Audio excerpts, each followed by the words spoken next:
Hey YouTube, Bateman back here again. Just have another home theater update video that I just want to share with everybody because I'm a nerd, and if you're watching this, I assume you're a nerd too. So from my previous videos, you know I used to have 4 PB4000s in my setup. I did take advantage of the SVS one-year trade-up program, and it wasn't that much more money for me to get the PB5000s that just came out. So that's what I'm rocking with in my system currently. So these are the PB5000s. 2 in the front. So as always, they're all in the same spots. And then just 2 in the back.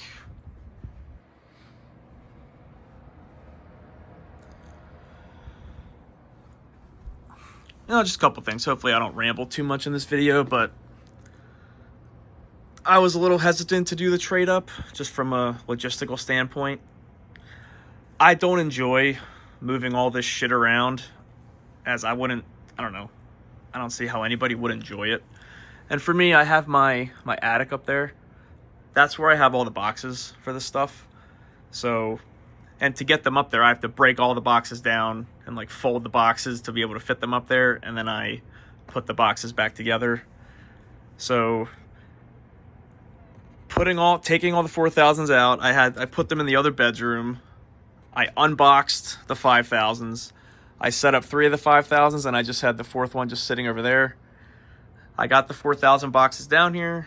I boxed up all the 4000s, left them here, and then I had to bring them down the steps, put them on 2 pallets and wrap them all up and do all that shit. And then I had to break down the boxes for the 5000s, put them up in the attic, and then put the boxes back together. You know, first world problems, of course, but it's not a fun process. Just, logistically doing that, it's not fun. I wasn't looking forward to it, so I wasn't particularly excited when I got the 5000s because I knew the shit that I had to do to set them up. But when it's all said and done, everything's hooked up and calibrated, I'm more than happy that I got the 5000s. And so the differences between the 4000 series and the 5000 series, right off the bat, you can see, there's no front panel display here. And now we knew that that wasn't going to be there anymore once SVS released their 17s, because it wasn't there. And we all just assumed you get rid of that front display, you could probably fit a bigger driver in here and keep the whole cabinet volume more or less the same as the 4000s, and SVS thought that too, because that's exactly what they did. I think they're not as deep as the 4000 series, I'm pretty sure, if I remember the specs online when you compare them. And they do feel slightly lighter moving them around, so I'm not complaining at all.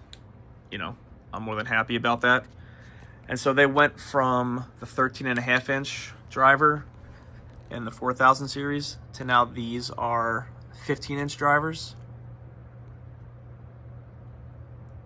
And now again, is it a 15-inch driver the way that normal people measure, or the majority of people measure? I don't know.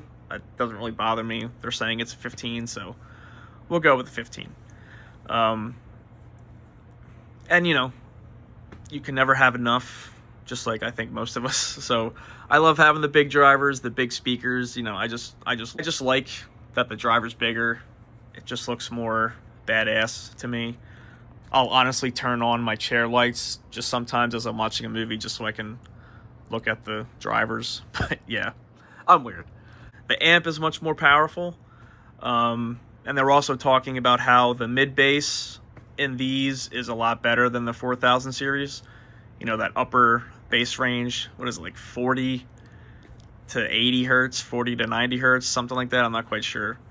That's where you get the chest slam impact, and so they're saying that these have a lot more output in the mid bass than the 4000s do.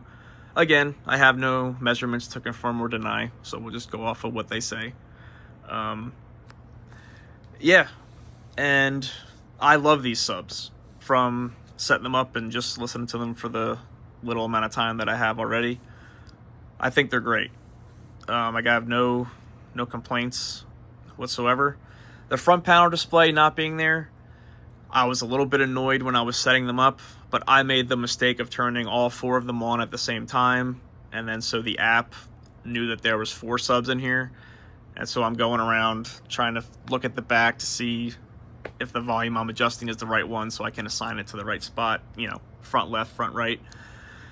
In hindsight, don't do that. Just turn one sub on at a time, and that way the app will just recognize the 1 sub, and so you'll know right off the bat. So that's not an issue. Just me not doing it the most ideal way when I set them up. But I got through it. First world problems. And yeah, so I did set these up. The Odyssey, I have a Multi-Q XT32. I had the volume on the actual subwoofers themselves. I left it at -17, which is where I had the 4000s. I know the amp is much more powerful and you can't just leave it like that, but I just, for the first run, I just tested it. Let's just use -17 for all these and see what Odyssey gives me. And it gave me, like -9 dB. And then I think all the other subs were within 1 dB of -9. Plus or minus. I think they were all lower than -9. Or I guess higher, technically. -9, -8, -7. So I set the volume on the subs all the same.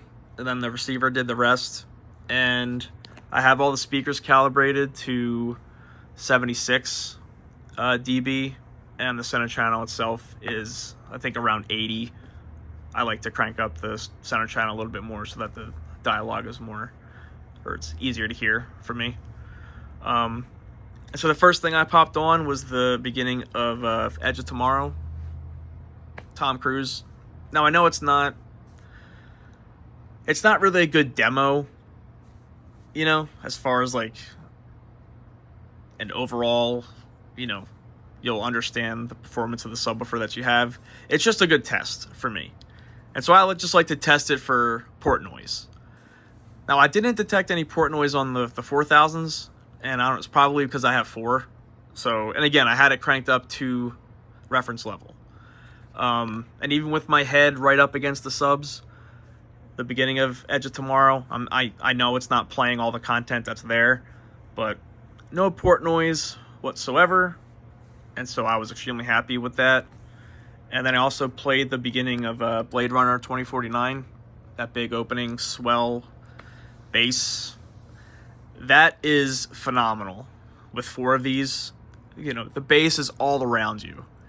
And again, put my head right up to the sub. 0 port noise, 0 distress. It was completely in control. And that's more similar to the 17 Ultra, because I tried out the PB17s too a couple months ago.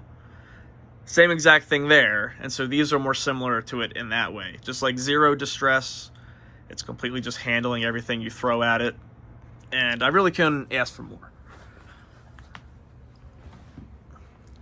And so I'm going to rewatch the latest Planet of the Apes trilogy here. So I have the first one fired up here.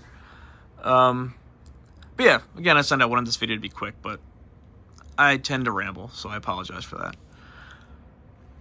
Yeah, but I would obviously recommend these subs if they're in your price range, and if you have the trade-up program. If you can fit them, just do it. I think these are great. And yeah, I really couldn't be happier. I love my entire system, and it's never a bad feeling. Like, seriously, every time I watch something, I always just get the thought in my head. It's like, I think I got it right this time. And so it's just a really good feeling for all of us nerds who are really into this stuff. When, you just like what you purchased, you're happy with it, it's just a good feeling. And again, it makes it just so much easier to get involved in the movie that you're watching. These speakers and subs, they play what's there in the appropriate volume level that it's supposed to be there, and when it's not supposed to be there, it just shuts up. And these subs do that perfectly. They only play what's there, and I never have to worry about clipping something, breaking something, turning it up too loud because the speakers and subs just can't handle it. I have zero fear with my system, and that's really what I was going for from the get-go back when I first bought the PSA speakers. I don't want to be concerned that if I turn it up, my system can't handle it. That's why I love the high-efficiency speakers, and that's why I buy the subwoofers that I buy. That's also why I have 4. And I'll never go back to having less than 4. It's just so cool. Can't tell where the bass is coming from at all. And, yeah. So this is just the latest that I'm working with. So I'm probably done for a long time. I think this is probably going to be it. Now, I know us nerds say that, but I really don't think I'm going to want to upgrade anything.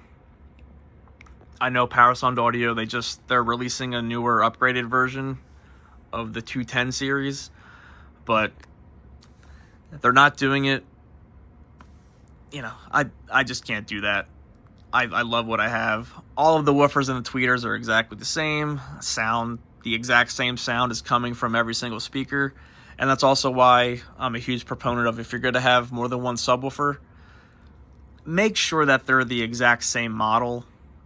It's just going to make your life a lot easier. You can integrate different kinds of subs in your room. I just wouldn't even do that. If it's the only way you can have multiple subs, sure, go for it. But ideally, you want the exact same sub in your room. But yeah, I'm not quite sure how many more videos I'll be posting if it's not an update video. If I get any more Batman collectibles, which I have one coming, which I'm pretty excited about. So yeah, we'll see. But yeah, I love my setup. It's great. These subs are beasts, just like I expected them to be.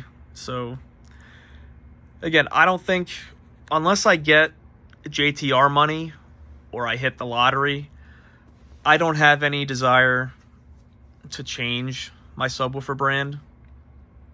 I love SVS. I've been using their products for a long time, and they just work. They just really sound great. And the other reason why I wanted to bite the bullet and get these subs is because they are supposed to be coming out with like an auto EQ for the subs, which you would run that before you run your auto calibration on your receiver. And so I am super curious about how that's going to work and how that's going to sound. They're still trying to work out some kinks with it, so it's not quite ready to be released.